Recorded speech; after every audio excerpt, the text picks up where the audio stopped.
जिन विद्यालयों में छात्रावास संचालित है वैसे विद्यालयों के प्रधानाचार्य, छात्रावास प्रमुख एवं अन्य समिति के कार्यकर्ता अधिकारी उपस्थित हैं।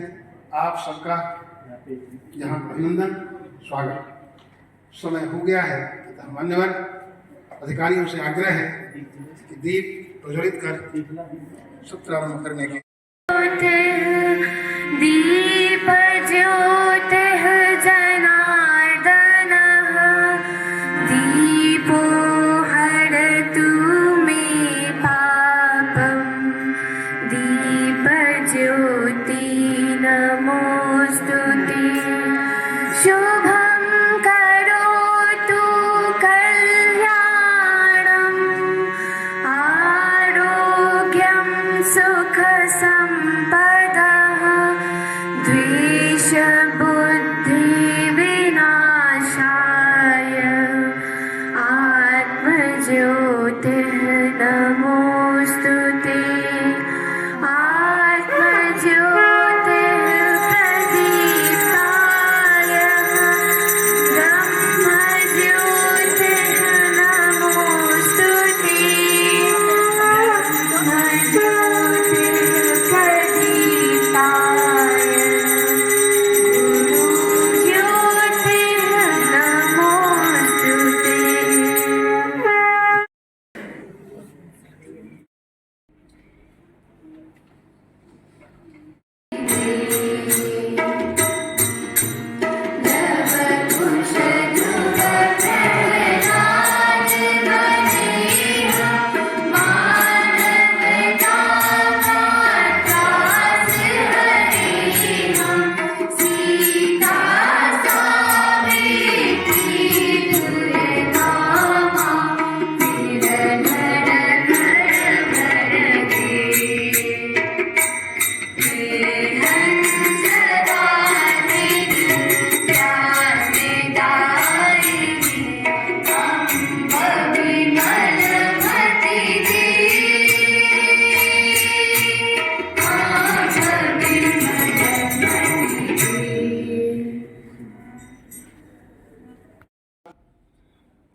हम सब मंचस्थ अधिकारियों से परिचय हों, इस दृष्टि से यह अधिकार हम जहाँ हैं, जिस विद्यालय में रहते हैं, उस विद्यालय के प्रधानाचार्य का होता है।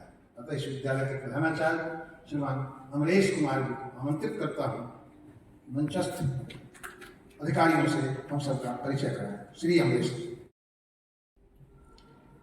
ज्ञानदायिनी माँ सरस्वती, मंच पर विराजमान यह बैठक आहूत है। आज की इस बैठक में मंचस्थ अधिकारियों का परिचय कराने के निमित्त मैं यहाँ उपस्थित हूँ। मंच पर सबसे दाहिनी ओर विराजमान है श्रीमान किशन वीर जी। आप प्रतिष्ठित प्रधानाचार्य के रूप में विद्या भारती के कार्य को गति देते हुए और इन दिनों विद्या भारती अखिल भारतीय शिक्षा संस्थान के मंत्री के दायित्व का निर्वहन कर रहे हैं और इस नाते से हम सबों का मार्गदर्शन करते हैं। उनके मैं आग्रह करूंगा श्रीमान रविंद्र कुमार जी से। रविंद्र कुमार जी प्रधानाचार्य हैं सेटेक पूना। आप कृपया आएंगे मंच पर और आकर अपने माननीय किशन वीर जी को पुष्पगुच्छ और शॉल भेंट कर उनका स्वागत करेंगे।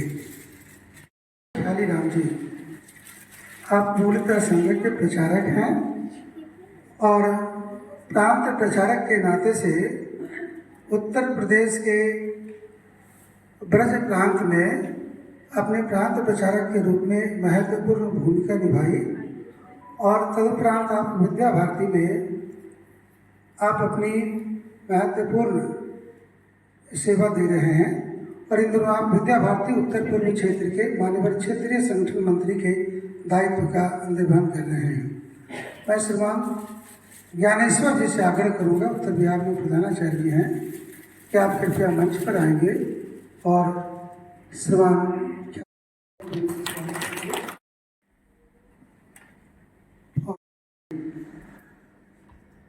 आप स्थानीय नव नालंदा महाविहार डीम्ड यूनिवर्सिटी है, आप वहाँ पर में डीन ऑफ फैकल्टी हैं पाली के।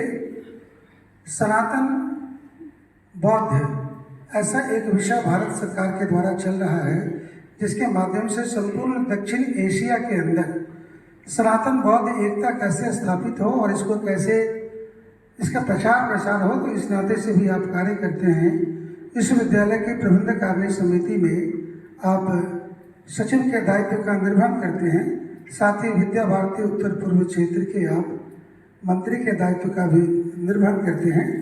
मैं आग्रह करूंगा श्रीमान धनंजय कुमार शर्मा जी से, कृपया आप मंच पर आइए और आकर श्रीमान प्रोफेसर राणा पुरुषोत्तम कुमार सिंह जी को पुष्पगुच्छ और सौ भेंट कर उनका स्वागत है।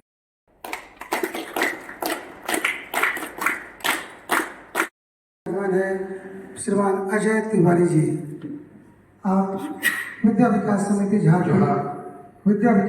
झारखंड के मान्यवर प्रदेश सचिव की भूमिका निर्वहन करते हैं और इस दायित्व में हम सबों का मार्गदर्शन करते हैं। फिर श्रीमान प्रदीप कुमार कुशवाहा जी, आप भारतीय शिक्षा समिति बिहार के मान्यवर प्रदेश सचिव के दायित्व का निर्वहन करते हैं और इस नाते से संपूर्ण दक्षिण बिहार के विद्यालयों का मार्गदर्शन करते हैं। साथ ही श्रीमान राकेश नारायण अम्बष्ट जी, पूर्णकालिक जिला निरीक्षक नालंदा विभाग। श्रीमान परमेश्वर कुमार जी, आप प्रवासी कार्यकर्ता हैं, सेवा का कार्य देखते हैं भागलपुर, मुंगेर और नालंदा विभाग का। श्रीमान राजेश जी, पूर्णकालिक कार्यकर्ता विद्या विकास समिति। श्रीमान धरणीकांत जी अभी आए नहीं है। श्रीमान चराचर जगत में व्याप्त हो नित्य वंदनीय भारत माता, मंच पर विराजमान श्रीमान डॉक्टर कृष्णवीर सिंह साक्य, शिक्षा के क्षेत्र में तो सरकार की योजना में भी एक स्थान आपने बनाया है।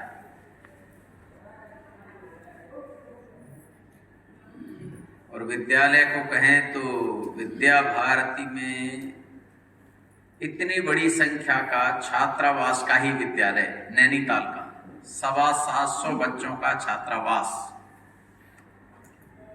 आपने चलाया है।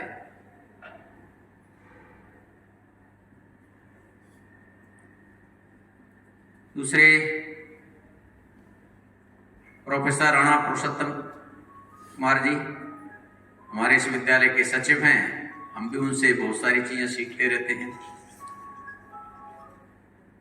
इस विद्यालय के प्रधानाचार्य जी, अन्य सभी प्रधानाचार्य बंधु, प्रबंध समिति से भी आए हुए कार्यकर्ता बंधु होंगे और छात्रावास के प्रमुख इस नाते से काम देख रहे और शेष सभी पूर्णकालिक कार्यकर्ता बंधुओं को नमस्कार।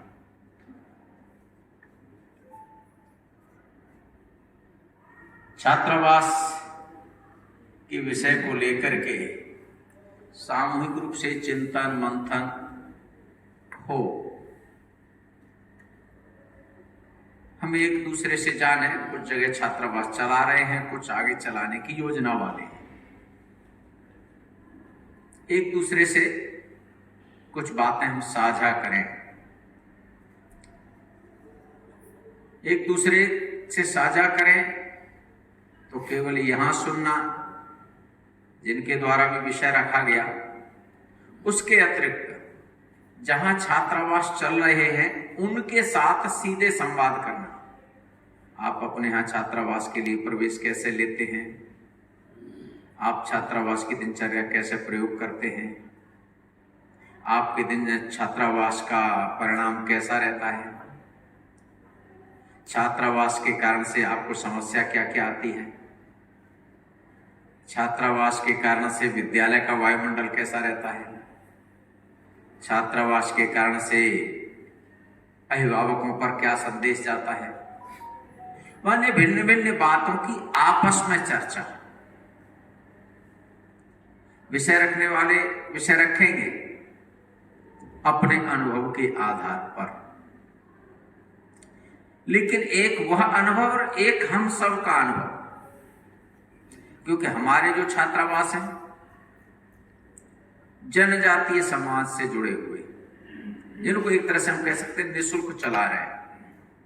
हम विद्यालय में लाना चाहते हैं बच्चों को, और बच्चे विद्यालय छोड़ के भागना चाहते हैं, वो नहीं पढ़ना चाहते। एक तरफ छात्रावास हुआ जो घर वाले कैसे ही चाहते हैं कि ये विद्यालय छात्रावास में जाए और हम स्वतंत्र रहे, ऐसे परिवारों के भी बच्चे मुझे ध्यान में है। मैं भी उधर उत्तर पश्चिम उत्तर प्रदेश क्षेत्र में जो विद्या भारती में क्षेत्र संगठन मंत्री था, तो डॉक्टर किशनवीर सिंह जी वहां पर प्रधानाचार्य थे। तो 750 बच्चों के नाम लेकर के, दिनेश इधर आओ, 750 बच्चों के। अब जिस बालक का नाम ले लिया, उस बालक को कैसा लगता होगा? और तुम्हारे पिताजी अमुक काम करते हैं ना, उसके पिताजी की भी जानकारी। यहां हम बैठे हैं, आधे बच्चों के भी छात्रावास में पढ़ने वालों के नाम पता है क्या? सोचिए। नाम लेकर के उसके घर तक की जानकारी, उसके माँ पिताजी क्या करते हैं, उसके भैया बहन कितने हैं। 750 का तो स्कूल माने कैसा होता होगा, आप सोचिए, कल्पना करिए। और भिन्न भिन्न प्रांतों के, ये 15-16 प्रांतों के बच्चे। तो इसीलिए उनके साथ आप संवाद अकेले में भी, सामूहिक की भी विषय रखेंगे। माने जानने की इच्छा शक्ति, ऐसा कैसे करते हैं? और अन्य लोग भी चला रहे। हमारे 3 विद्यालय सैनिक विद्यालय हुए हैं, उनका भी अनुभव कि सैनिक विद्यालय होने के नाते से क्या स्थिति। तो एक दूसरे से अनुभव साझा करना, और वो अनुभव का बिंदु अपने पास नोट करके ले जाना। वहां ऐसा करते हैं तो हम क्या कर सकते हैं, वो ऐसा वहां होता है, हम क्या कर सकते हैं। एक दूसरे के यहाँ की अच्छी बातें हम अपने यहां कैसे लागू कर सकते हैं। कई बार लगता है अंधे में काना राजा है, ऐसा एक बात आती है। अंधे में काना राजा माने चारों तरफ ऐसा ही चल रहा है, तो उसमें हम चला रहे हैं ना, तो बहुत कुछ चला रहे हैं, ऐसा अपने को गर्व होता है। हम बहुत साफ, हमारा जैसा और कोई नहीं चला रहा। इसीलिए मैंने उदाहरण प्रारंभ में ही दे दिया कि 750 बच्चों का छात्रावास युक्त शायद विद्यालय पूरे देश में नहीं है। तो छात्रावास चलाने की दृष्टि से क्या क्या ध्यान में रखने की बातें हो सकती हैं। मुझे ध्यान में है, मैं मथुरा में नगर प्रचारक था 1990। उसी समय छात्रावास वहां खुला था, 6 बच्चे आए थे। उस समय देवड़े जी हमारे उस समय विद्या भारती के अंदर आए थे, लेकिन उससे पहले क्षेत्र प्रचारक थे। चूंकि 89 तक बिहार और झारखंड, माने बिहार झारखंड एक ही था, बिहार था, और उधर पूर्वी उत्तर प्रदेश और पश्चिमी उत्तर प्रदेश क्षेत्र उत्तराखंड जोड़ करके एक क्षेत्र था, उसके क्षेत्र प्रचारक थे। तो छात्रावास लेकर के चर्चा हो रही थी, मैं वहां नगर प्रचारक था। तो उन विद्यार्थियों के साथ आना जाना शहर से दूर था, तो कई बार विद्यार्थी कहते थे भाई साहब थोड़ा यहां भी रुका करिए। 6 बच्चे थे, डर लगता था, सरप निकल के आ जाते थे, कई बार कमरे में घुस जाता था, बाउंड्री थी नहीं चारों तरफ, खुला जंगल। तब देवड़े जी ने एक बात कही थी कि छात्रावास चलाना है तो छात्रावास चलाने के लिए पहले संघ शिक्षा वर्ग चलाना सीख लीजिए। छात्रावास चलाना है तो संघ शिक्षा वर्ग चलाना सीख लीजिए, तो छात्रावास चलाने की योजना बनाना, अन्यथा बनाना नहीं। अजय जी थे, वो प्रधानाचार्य थे, पहले वो हरिद्वार में नगर प्रचारक रहे थे, उस विद्यालय के प्रधानाचार्य से 30 वर्ष थे, और भी वहां कार्यकर्ता जुड़े हुए थे। तो उन्होंने सीधा कहा कि पहले तो हम लोग छात्रावास चला रहे या चलाने वाले हैं। संघ शिक्षा वर्ग में जो शिक्षक रहे हैं, ऐसे कितने लोग हैं? जरा हाथ खड़ा करिए। ठीक, तो उनको पता होगा कि संघ शिक्षा वर्ग में शिक्षक को सोने नहीं मिलता, झपकी लेता है। बौद्धिक में भी लेता है, कहीं बैठक में झपकी लेता है, कहीं कहीं ऐसा सोने नहीं मिलता है। और शिक्षक इतनी मात्रा में रहते हैं, बौद्धिक विभाग के लोग इतनी मात्रा में रहते हैं, हर समय घेरे रहते हैं, फिर भी कुछ शिक्षार्थी गड़बड़ करते हैं। 20 दिन में हालत खराब हो जाती है, इतने शिक्षक इनके सबकी। और हमारा छात्रावास 365 दिन चलने वाला है, तो संघ शिक्षा वर्ग से कहीं अधिक काम की आवश्यकता है। ये कल्पना सब चलाने वालों को होनी चाहिए। इसीलिए मैंने कहा संघ शिक्षा वर्ग में शिक्षक के नाते रहे क्या, हो सकता है उससे ज्यादा भी आप लोग योजना बनाते होंगे, लेकिन अपना भी अनुभव, मैं संघ शिक्षा वर्ग में 8 बार मुख्य शिक्षक रहा, 5 बार प्रथम वर्ष में, 3 बार द्वितीय वर्ष में। तो सोने को मिलता है क्या? सबसे अंत में सोना और सबसे पहले जगना। तो अपने जो भी प्रधानाचार्य बंधु हैं, यदि छात्रावास वास्तव में चलाना है तो पहले तो ये तय कर लीजिए कि छात्र जब सो जाएंगे तब हमको सोना है, और छात्र जगेंगे उससे पहले हमको जग करके छात्रों के बीच में उपस्थिति लगा दें, नहीं तो छात्रावास नहीं चलेगा।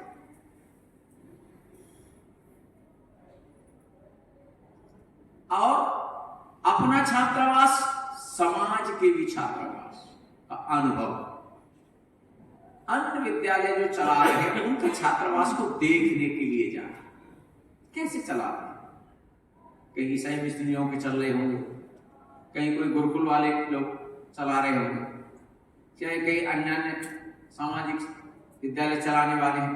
कई लोग ऐसे केवल छात्रावास चलाते, विद्यालय नहीं चलाते, केवल छात्रावास चलाते। ऐसे छात्रावासों को भी देखने जाना। तो ऐसे अपने विद्या भारती के छात्रावास को छोड़ करके समाज के कॉन्वेंट या अन्य जो चला रहे हैं, केवल छात्रावास चला रहे हैं, ऐसे भी छात्रावास को देखने का अवसर किस किस को प्राप्त हुआ है?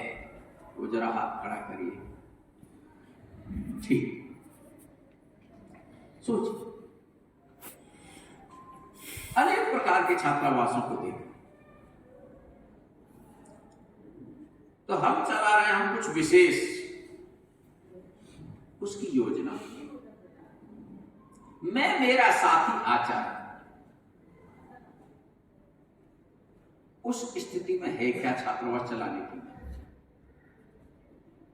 और छात्रावास चलाते समय जैसे संघ शिक्षा वर्ग में कुछ शिक्षक योजनाबद्ध ढंग से सब शिक्षार्थी सो रहे हैं, वर्ग पूरा सो रहा है, और कुछ लोग टार्च लेके घूम रहे हैं, कहाँ है, कौन है, किधर सो रहा है, उल्टा सो रहा है, सीधा सो रहा है, टेढ़ा सो रहा है, अपने बिस्तर पर सो रहा है, दूसरे के बिस्तर पर सो रहा है, अपने कक्ष में सो रहा है, दूसरे के कक्ष में सो रहा है, और कोई बाहरी गतिविधि भी तो नहीं माने गड़बड़ कर रही। वो ध्यान में नैनीताल में छात्रावास डॉक्टर कृष्णवीर जी रहे हैं। इनका जो आवास था, आवास से नीचे उतरते ही एक देवी का छोटा मंदिर है, वहां शेर बीच बीच में आता था, और छात्रावास भी रहता था। छात्रावास का दरवाजा बंद कर लिया तो फिर खोला नहीं जाता था जब तक बाहर से, वहां चौकीदार वगैरह भी रहते थे, लेकिन वो देवी का मंदिर है वहां की, कुल देवी और क्षेत्र की, तो से वर्ष में 2-4 बार आना ही है। और वहां भी छात्रावास चलाना है, कैसी स्थिति रहती होगी। इसीलिए मैंने चर्चा की कि कई बार आदमी को लगता है वाह हम चला रहे हैं, आप चला रहे हैं, कैसे में चला रहे हैं, किन परिस्थितियों में भी खड़ा है। मैंने कहा सभी शिक्षा वर्ग में शिक्षक कुछ घूमते रहते, कौन कहां सो रहा है, कैसे सो रहा है, क्योंकि जिनको आप संभालने का काम कर रहे हैं, जिन भैयाओं का, कुछ जगह बहन भैया दोनों हैं, जिनके छात्रावास हम चला रहे हैं, सर्वाधिक भटकने वाली आयु यही है। हम भी सब उस आयु से गुजरे हैं। सर्वाधिक भटकने वाली आयु है, और इस आयु में कहते हैं कि पानी नीचे को जल्दी चलता है, ऊपर को बहुत कठिनाई से। तो भटकने वाली आयु है, उसमें बालक बालिका दोनों बहुत तेजी से भटकते हैं और घर से बाहर स्वतंत्र रहते हैं। तो उस प्रकार की योजना सोचना। इन्होंने उस समय छात्रावास में माने सर्वे किया, 750 बच्चे, तो 25% बच्चे उस समय ऐसे निकले थे बहुत पैसे वाले हैं, पैसे के कारण उनको बच्चों की घर की कोई चिंता नहीं रहती, अपने व्यापार उद्योग धंधे में लगे। तो ऐसे लोग छात्रावास में बच्चे को भेज रहे हैं, या बच्चा उद्दंड हो गया है, उन पर समझ नहीं रहा है इसलिए छात्रावास में भेजा, या बच्चे की मां खत्म हो गई तो कोई देखने वाला नहीं था इसलिए छात्रावास में भेजा, या पिताजी खत्म हो गए तो मां बेचारी क्या करे इसलिए छात्रावास में भेजा, माताजी पिताजी दोनों लड़ते हैं इसलिए छात्रावास में भेजा। मां के संबंध किसी और जगह है, पिताजी के संबंध कहीं और जगह है, इसलिए लड़के को ये हमारे लिए समस्या बनता है, भेज दो छात्रावास में। जाने की